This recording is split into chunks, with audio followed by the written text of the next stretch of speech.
I laugh too also when I think about the greatest series that I've ever played in. It wasn't the championship series, but it had to be that Philadelphia-Boston 1981. Those were wars, man. They were wars. Well, and I saw you with when they talked about, the Lakers Celtics series.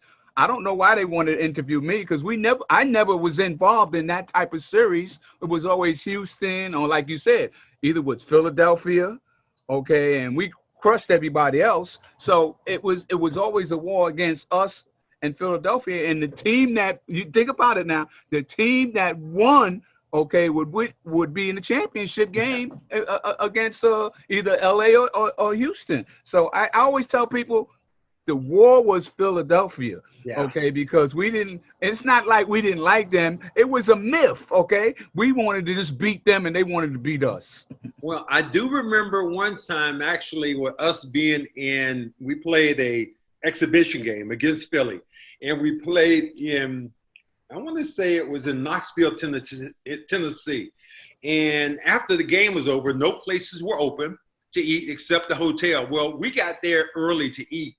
And what I remember was Philly walked in, and because we were there, they were like, hell no, we ain't eating. They left and that's how I told people how vicious it was back during the 80s.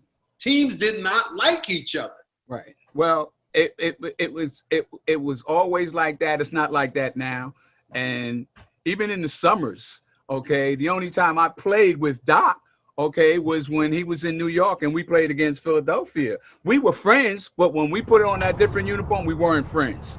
And I tell them one time, I think it was you and Larry, we had an altercation in Philadelphia. Maxwell goes after a fan, and there's bedlam in the stands here, and Bill Fish is over there. Okay, when everybody was, and you jumped on one of I think the fans had to do something on you and stuff like that. And it didn't unite a hate or a dislike for Philadelphia, but it was a competitive spirit that we had within ourselves, and we represented whoever was on the team. We represented them, and it was like, yo, man, you can't do that to one of our guys, even though we might be friends later on in the summer. You can't do that to one of our guys because we competitive and we want to win. Well, the thing I remember distinctly about that game was we were up by one. I had the basketball with about 3 seconds to go, and they put Caldwell Jones and Daryl Dawkins on me. I threw the ball in the corner to you, and you threw, and we were ahead, and all of a sudden you throw up a shot. It was a hook shot from about 30 feet away. It went right in the bottom. I was like, this was our day. So yeah. I remember that well. We had a good run, okay? But, when people talk about the physicality of the game, okay, I saw some, and I'm watching the so-called scrimmages and stuff like that. They showed some highlights where guys was getting clocked, and you went in one time and got fouled, and it looked like everybody on the bench, and now they finding people. Everybody on the bunch united. That's one of our guys and stuff like that. But that's, I mean. People say that's not happening anymore. I miss that part of the game because then you really know who your teammates are. Okay, and that's the part of the game that's not happening anymore.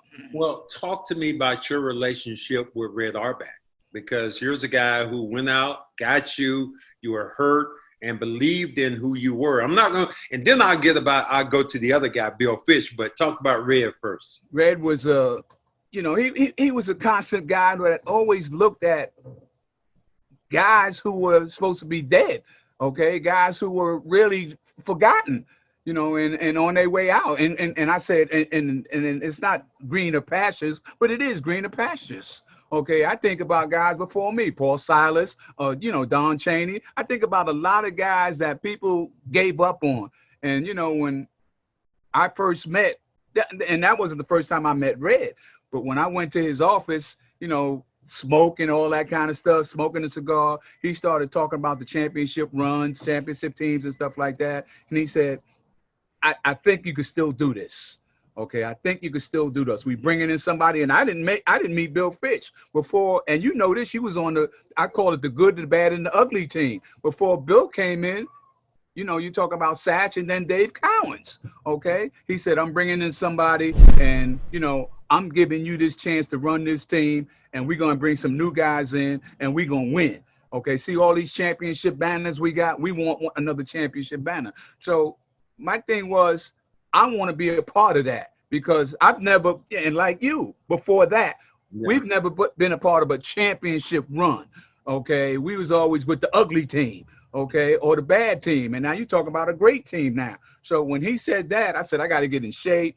You know, even though I came back from an injury, I really want to get in shape because I want to be a part of the team. I didn't know the guards that then, but I just wanted to be a part of that team, okay, because it was. You know, your window is closing. I said, Larry and them and you were coming in on the exit. On the entrance, and I was leaving on the exit. So I just wanted to be a part of a winning part of a championship team. CLNS History is powered by FanDuel, the exclusive wagering partner of the CLNS Media Network.